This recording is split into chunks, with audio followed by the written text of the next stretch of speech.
Sabi, busy lagi. Kaya, ano ako, sabi ko, naturo ako dito na, maranak mo ng address.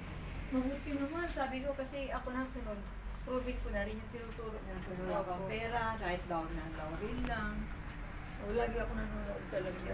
Tapos sabi niya, ay, under renovation. Sabi ko, kaya nagtanong po ako, ano po ba, tawag doon yung...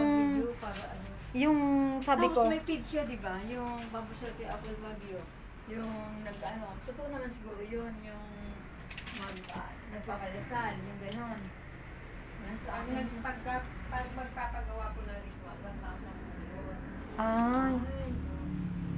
Magpapagawa. Kasi kami, ate, kasi masisipag kami. Yung harap-harapan, kasi para yung nababagay sa amin na pampasweldo ang bibili na ayun din sa makaya din namin. Tapos sabi ko, kahit isa lang muna, at least malaman natin lang talaga na yung totoong lugar, tapos hintay ko silang bumalik pag makaya na, di ba yung maganda.